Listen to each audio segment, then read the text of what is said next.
Last year I got to drive a $3 million Pagani, I got to drive a 1,000 horsepower Lamborghini, I had every single sports car I could possibly want in one place at an empty racetrack, and still I was thinking about this right here, the 2025 4Runner.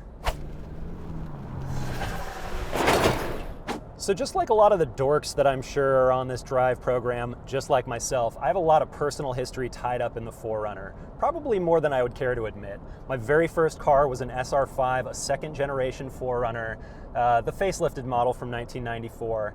My second 4Runner was a 2004 Limited, and the most recent one I just bought last year. It's a TRD Pro.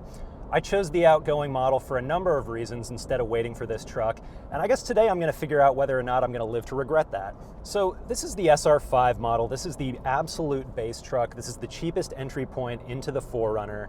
It costs about a shade over $41,000. This has a very particular mission. This is going to be most likely the volume seller for Toyota, so it has to have a certain amount of dignity. My very first 4Runner, that 94, that SR5, it also had cloth seats like this model, but it always felt very well built, it felt very capable, and you never felt insulted when you were driving the thing. One area where you might feel Toyota cheaped out is with the infotainment screens. It's sort of ironic to be talking about how we love these bare bones trucks and then complaining in the same breath about how small and dinky these little screens are. But if you're buying the SR5 and you can't afford or don't want to step up to the more impressive screens, then you're left with this little 8-inch screen that controls the music and the navigation in the center. It's perched up on a little pedestal, but there's a bezel surrounding it to remind you every time you look at it that you didn't spring for the nice screen. And that does feel a little bit cheap. The quality of the display also isn't great. It's very reminiscent of the outgoing 5th generation model where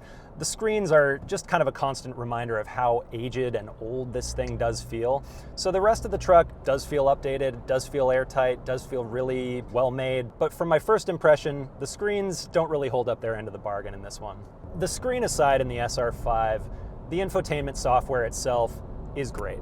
It's standard across the Toyota lineup. If you're familiar with it, you probably don't think too much about it because it just works so well. It's deeply serviceable. We like it. You're probably here because you want to know how the 4Runner drives. So we've talked a little bit about my personal history with the 4Runner, a little bit about the history in general. Toyota knew they could not mess this one up. They had to really stick to the core attributes of the 4Runner and just make little improvements where they could, and they'll keep selling millions of these things. And I think that's exactly what they did. The platform underpinning this truck is called TNGAF. Every single mid-sized truck, and even some of the larger ones in the lineup, all have the same bones. And that means that all of them have switched to electronic power steering. And that's a big change because historically the 4Runner has had hydraulic power steering, and it's something that people like. Actually, the steering's really light every time you put it into a corner. There's not a huge amount of effort that builds up. Maybe it'll be divisive. Maybe there will be some 4Runner stands who won't like the changes, but I think for mass market audiences, they're gonna probably love the way this drives. The nice thing about even the base SR5 and all the 4Runners in the model range, they all have TSS 3.0. That's Toyota's suite of safety features to help keep you on the road, keep you in the center of the lane. It'll even do a full stop for you if you need it. It's a really good system. We like to see that even on the base model, safety is a priority. So there's two different powertrains that are available across the 4Runner lineup, the same as the Tacoma. There's the base engine that's in this SR5, and that's of course the 2.4 liter turbocharged 4-cylinder. It's actually really good. I'm really surprised by how much I enjoy this. Not feeling really right now that I need that extra hybrid grunt.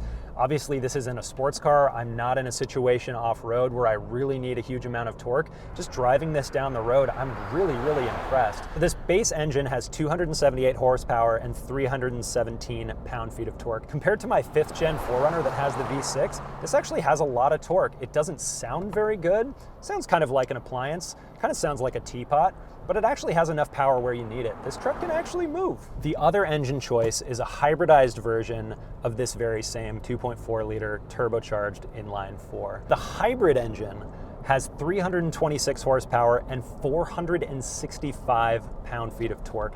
That's an absolutely massive increase, not only over the old engine, but over this base model too. And it's what you're gonna find on all of the higher trims in the 4Runner range. There's an 8-speed automatic across every single trim in the lineup. Hallelujah.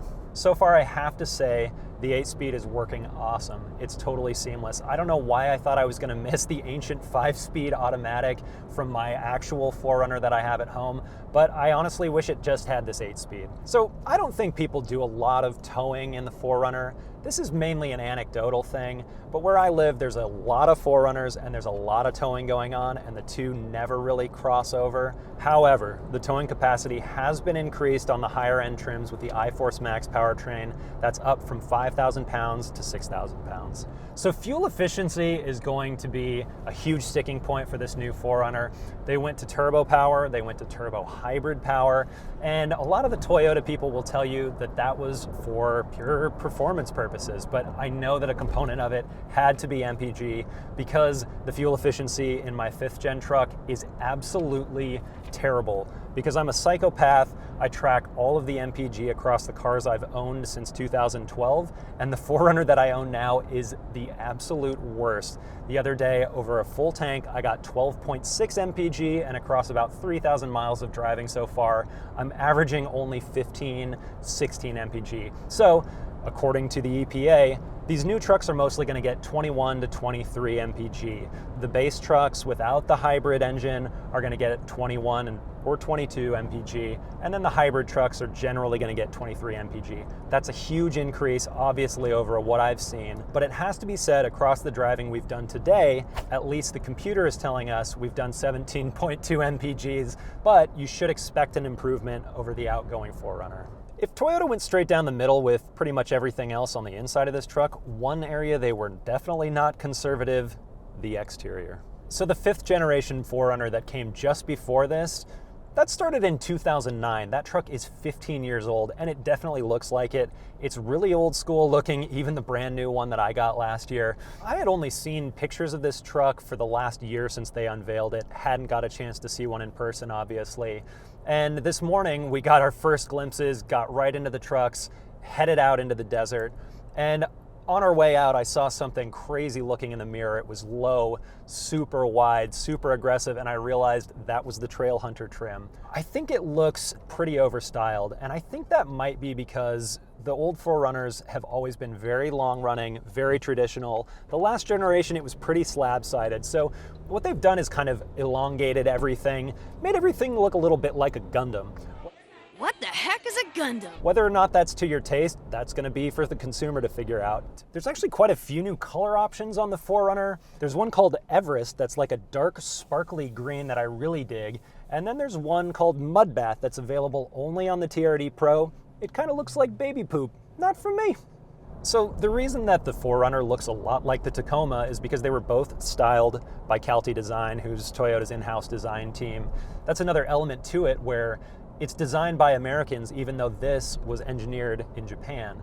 So they should have a better feeling for our taste, but I still think they might be taking a gamble with how aggressive this thing looks from the outside. But that's kind of the funny thing about design, right? Is to do it well, you have to be a little bit avant-garde. I'm even coming around to BMW's crazy, awful looking grills right now, and that's something I swore I would never do. So I'm not sure if this is one of those same things where this looks really almost overstyled, kind of crazy right now, and maybe in 5 years it'll just be confirmed as a classic. And since we're talking about how there's overlap between Tacoma and Land Cruiser and the 4Runner, since they share so many parts and there's also an overlap in the pricing, you'd have to say that the Land Cruiser is winning the visual battle. I think across all 9 trims, you're going to be pretty happy with whichever 4Runner you're in. From a design perspective, everything's laid out very neatly, it's very well organized, and you can't say that of a lot of modern vehicles. You can always tell a lot about the bones of the vehicle by how the base truck handles, by how it treats you. If you're feeling like you're getting kind of shorted for spending $41,000, we have really big, chunky, cheap-feeling knobs, we have switches for everything, but that's also going to attract a lot of buyers. That's the core premise of the 4Runner. If you're the type of person who wants really fancy, faffy interior appointments, there are plenty of Korean and Japanese competitors that'll flatter you with gigantic screens. This SR5 will not do that. I think it's really comfortable in here too. Again, it's not like a visually stunning interior, but it's nice enough looking and it's very comfortable. And that's really where you're spending the money, right? That's really what counts, is that things are comfortable and durable. And this seems like it's gonna hold up and be comfortable the whole way. So obviously we're starting the day out in the cheapest trim. I think this one's really important. It's also a great foundation for the rest of the lineup. Like I mentioned, there are 9 trim levels of the new 4Runner. It's absolutely insane. You need a spreadsheet, you need ChatGPT, you need AI to figure out exactly what the differences are between all of them. But needless to say, if you want a 4Runner and you have certain needs, you're absolutely going to find one in this lineup.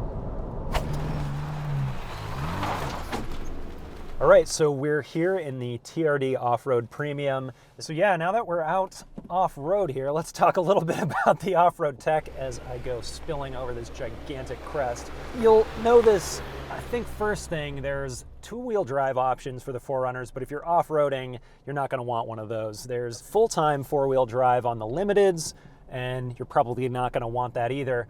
Most of the off-roading centric 4Runners, as we're heading uphill, have part-time 4-wheel drive with a transfer case and a fully lockable electronic diff in the back. We are pointed nearly vertical and it's kind of scary, and the 4Runner makes it look pretty dang easy. Instead of having this like army of spotters out here like they do on pretty much all of the off-road launches, they just kind of waved us onto this course and said go for it. So there's 465 pound-feet of torque, and it's pretty low down in the rev range too. Obviously there's that punch of electric power from the battery, so it makes really, really easy work of these incredibly steep, imposing hills out here. So the new 4Runner has all of the off-road features you'll be accustomed to if you've had a Toyota before, or if in general you're into the off-roading space. They've got the multi-terrain monitor, which is the top-down cameras. So this TRD Off-Road Premium also comes with the multi-terrain select option so that wherever you're off-roading, you have maximum grip from the traction control and all the other safety systems. We've of course got that locking rear differential and then the transfer case with a 4 high and 4 low. You'll note though that that is electronically switchable, unlike the outgoing 4Runner, which has a physical linkage, a knob just below your right arm to connect you with the transfer case itself. There's crawl control, descent control to help you, go over tough obstacles or to help you get down hills with just using the gas, no brakes. The truck just takes care of everything for you.